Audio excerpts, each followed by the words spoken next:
Hoje, neste vídeo, eu quero compartilhar com vocês a minha análise sobre o filme Joker. Assisti ultimamente e confesso que fiquei chocado com o grau de realidade do filme. Eu vou falar sobre algumas cenas do filme, então vai ter spoiler no filme. Se você não viu o filme ainda e não deseja assistir spoilers, eu recomendo que você não assista, pare o vídeo agora. Depois que você assistir o vídeo, você pode voltar a assistir, tá bom? Agora aprendi que precisa falar, então estou falando, vai ter spoiler. Vamos lá, análise do filme. O Coringa, o Joker, se vocês já viram, o inimigo do Batman, o maior inimigo do Batman. O que aconteceu com ele na sua trajetória? Um filme que está fazendo muito sucesso no mundo inteiro e está bastante falado, comentado, analisado. Eu quero emprestar para vocês a minha análise de 5 pontos principais com relação ao Joker. Então, primeiro, eu vou falar sobre por que ele teve tanto sucesso, o que tem por trás do filme que está tendo tanto sucesso, o que ele atingiu, o que ele mobilizou nas pessoas, o que realmente mexeu com as pessoas. Depois eu vou falar no trauma, que é algo que existe dentro do protagonista, na vida do protagonista, do Arthur Fleck. Quero falar um pouco sobre a personalidade existente na mãe do Arthur e também nele. Por que eles agem daquela maneira, ou o que significa a maneira como eles agem. O Arthur, o protagonista, tem uma questão de não lembrar de alguns fatos. Eu quero falar da importância da memória nesse sentido. E vou falar também do riso. O que era aquele riso do Arthur? Que ele tinha um riso, vocês que já viram, ele tinha um riso que iniciava e interrompia de repente. Então, o que significa esse riso? Por que ele acontecia?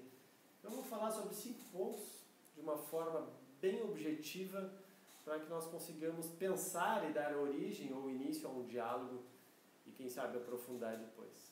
Tá? Então, o primeiro ponto é por que teve sucesso? Da onde que é esse sucesso estrondoso se não teve um investimento multimilionário como em alguns filmes? Não foi nada exorbitante, não tinha também uma paisagem que justificasse alguma beleza, simplesmente poucos atores, 2 protagonistas famosos. Então, o que aconteceu que teve sucesso assim? Então, precisamos olhar também para os filmes de Hollywood. O que tem por trás dos filmes de Hollywood? E é muito significativo isso, porque quando se traz um filme de sucesso, quando um filme estoura, quando ele tem um sucesso enorme, tem um conteúdo da vida humana por trás, que permeia esse filme. São conteúdos de realidade, de dados humanos que permeiam esse filme. E no caso do Joker, o que nós vemos é que ele teve esse sucesso todo, ele conseguiu chamar a atenção. Ele realmente conseguiu chamar a atenção. Mas por que ele conseguiu chamar a atenção do público? Porque a sociedade em si está precisando, está carente de ser vista. E ele conseguiu ser visto. A sociedade ela precisa ser vista. As pessoas estão carentes de serem vistas. Tal é que nós temos o Instagram, o Facebook. Parece que tem uma onda de querer mostrar-se, de se mostrar bem, de se mostrar feliz. E o Joker é o oposto disso. O filme conseguiu mostrar uma realidade presente no nosso momento, no momento mundial, que as pessoas estão com uma certa invisibilidade, eu diria. Invisibilidade. As pessoas estão invisíveis, principalmente ele, um doente mental, como ele se demonstrou no filme, ele não é visto pela sociedade, ele não é visto dentro de casa pela mãe, ele não é visto no trabalho, ele não é visto na sociedade. Então o Joker traz à tona uma dor emocional, uma cicatriz emocional, e aí eu já entro no segundo ponto, que é do trauma. Ele traz uma dor que não é só dele, é de muitas pessoas. E quando ele consegue tocar nesse ponto, e aí o filme se dá no sucesso que se deu sem grandes investimentos. E o que tem por trás desse trauma? O Joker foi uma pessoa muito machucada desde o início. Ele recebia agressões do padrasto, a mãe não intervia, deixava aquilo acontecer. Então, desde muito pequeno, ele foi sendo traumatizado, né? E não teve vazão, ele não pôde dialogar, mas ele ficou com esse trauma, então ele sofreu muito bullying, né? Ele apanhava do padrasto principalmente. Então ele era muito machucado, nós poderíamos dizer. Então, se ele era muito machucado, eu diria que pessoas machucadas machucam pessoas, né? Pessoas machucadas machucam pessoas. E se nós olharmos, as pessoas que foram mais machucadas na sua infância tendem a ficar mais rígidas, mais duras, mais agressivas, né? Agora, quando esse trauma ele não é trabalhado, a tendência é que pessoas machucadas machuquem pessoas. As pessoas que agridem, e isso é o caso que aconteceu com ele, ele foi muito machucado na infância, né? E quando ele é machucado na infância, um dia ele passa a machucar outras pessoas, e ele passa então a matar outras pessoas, como foi o caso do Joker. No início, ele virou um bom menino, porque ele era tolhido pela mãe. A mãe não deixava que ele chorasse. A mãe dizia para ele, "Put a smile on your face." Depois, quando ela pôde falar com alguém também, apareceu no filme, ela dizendo, eu nunca o vi chorando. Mas como que ele não ia chorar se ele apanhava do padrasto? Então ela dizia isso, né? "Put a smile on your face." Coloque um sorriso no seu rosto, meu filho. E ele aprendeu e cresceu a viver com um sorriso no rosto, mesmo diante de agressões sofridas na infância. Então o principal ali do Joker é que pessoas machucadas machucam pessoas. O Arthur, ele aparece cuidando muito da mãe, ele alimenta a mãe, se preocupa com a mãe, banha a mãe, penteia a mãe, ele cuida da mãe de uma maneira muito carinhosa. E até aí seria ok, seria muito bonito. A questão é a serviço de que isso está acontecendo. Quando ela se mostra sendo cuidada excessivamente por ele, e ele cuidando dela, e sendo cuidada ali que aparece, né? Então, nesse momento, ela mostra uma personalidade narcisista. Por que narcisista? É aquela pessoa que tem uma relação com o poder, e ela se empoderava da vida dele ali no momento que ele vivia para cuidar dela, ela estava sob o controle da situação, né? O narcisista, ele projeta no seu filho aquilo tudo que ele deseja, mas ele acaba anulando a vida do filho, né? E ela anulou a vida do Arthur. Então, quando ela via o Arthur apanhando e não intervinha, isto é, o narcisista ele não age com emoção. Não é que ele não tem emoção, ele tem emoção, mas ele não age com emoção.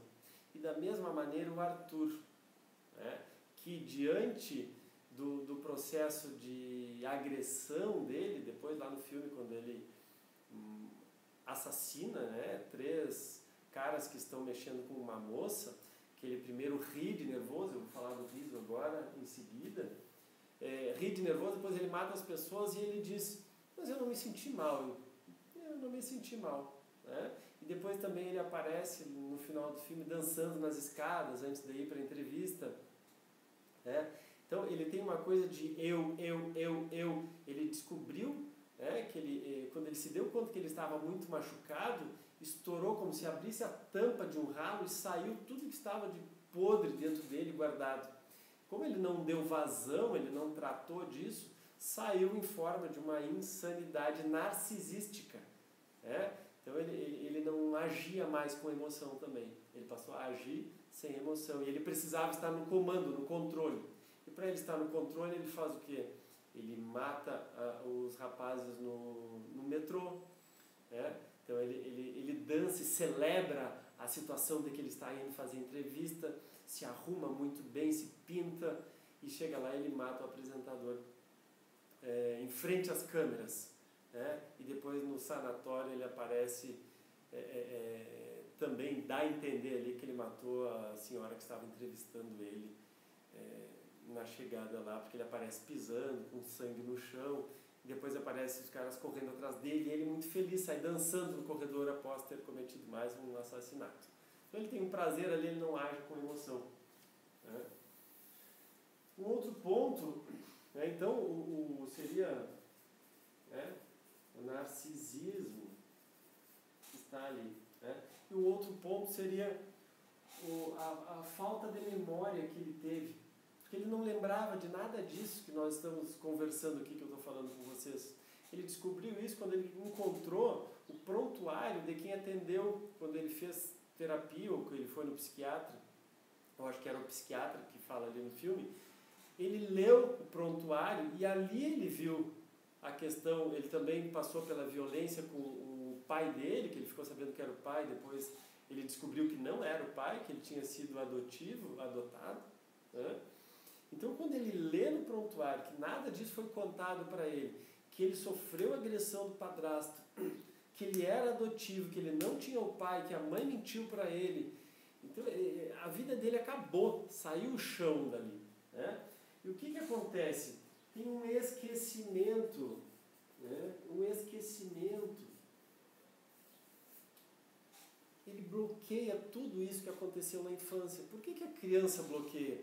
Quando a dor é demais, e o Alexander Lowen nos traz isso com muita propriedade, quando a dor é demais, a criança é como se desligasse uma chavinha no cérebro, ela deleta, ela não esquece, ela não lembra.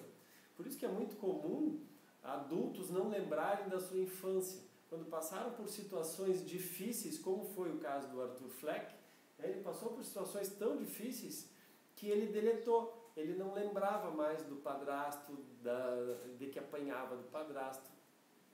Né? E ele é uma criança muito sofrida, foi crescendo muito sofrido. Né? Então ele seguiu no trabalho recebendo bullying, apanhava no trabalho. Né? Então ele sofria por todos os lados e nunca deu vazão a isso. Então a criança, como estratégia de sobrevivência, ela esquece, ela deleta os machucados e os maus tratos que recebeu na infância para poder sobreviver. E aí, como a mãe já dizia, agora vamos subir de novo, quando a mãe dizia, a mãe narcisista dizia para ele: meu filho, coloque um sorriso no seu rosto, put a smile on your face. Isso fica muito claro depois, porque ela diz também, eu nunca vi ele chorando. Então, quando ela diz isso, ele, esquecendo dos traumas de infância, das surras que levava do padrasto, fico eu imaginando, isso não aparece no filme, quanto mais coisas ele passou, debaixo de uma mãe narcisista, de um padrasto violento.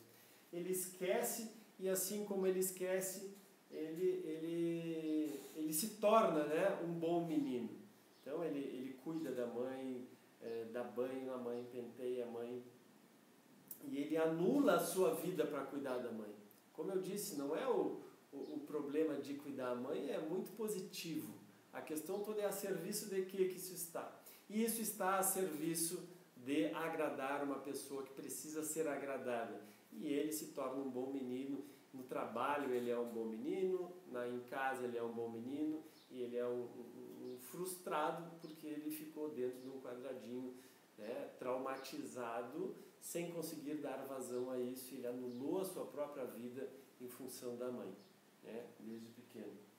E o quinto seria o riso.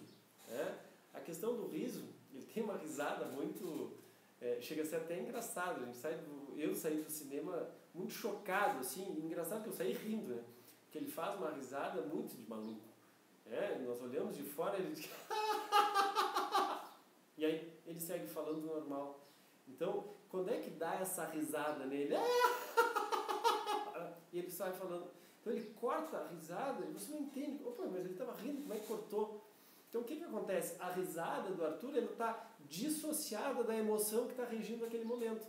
Então primeiro tem uma situação que aparece no ônibus, onde ele brinca com uma criança, a mãe da criança não gosta, diz para ele parar, e ele começa a rir. Como que essa risada chega até ser o que ela é? Porque diante de um trauma que não foi trabalhado, fica uma energia circundante no corpo que precisa dar vazão para algum lado. Nele, ele se tornou bom menino, cuidou da mãe, tem os aspectos das personalidades narcisistas da mãe dele atuando, tem as agressões que ele sofre, ele não tem aonde dar vazão, ele não é visto, né? A questão do sucesso do filme que trabalha com a sociedade, que precisa ser vista, ele, no caso dele, ele é invisível para a sociedade, aparece bem claro também no momento que ele teve a verba cortada pelo Estado das sessões de psiquiatria que ele fazia. Então ele é rechaçado pela sociedade, rechaçado em casa, rechaçado pelo padrasto. Isso tudo faz com que ele se sinta muito mal e ele precisa dar vazão. Então, para ser agradado, já que ele era rechaçado do outro lado, ele virou um bom menino. Ele agradava as pessoas que ele podia agradar. Até que surgiu o riso. O que é o riso? A energia precisa ir para algum lugar. Nós vemos pessoas que não conseguem dar vazão à sua energia, a sua raiva principalmente, sai aonde? Na ironia. Pessoas muito irônicas, é uma raiva que elas não conseguem falar diretamente para a pessoa envolvida, não consegue solucionar a situação e fica com uma ironia sarcástica, uma ironia engraçada. E tem pessoas que têm sucesso fazendo programas com ironia. Mas essa ironia, ela vem de um lugar, assim como outras pessoas se tornam agressivas, outras pessoas se tornam tímidas, outras silenciosas, engolem. E, no caso do Arthur, vinha um riso desconectado, dissociado com a emoção. Então, aquele riso dele era dissociado da emoção que estava regendo o momento. Então, era um sintoma de que algo muito grave precisava ser trabalhado ali e nunca foi efetivamente. Tá bom? Então, eu fiz uma análise rápida do filme Joker. Espero que vocês tenham gostado. E nós nos vemos no próximo vídeo. Gratidão.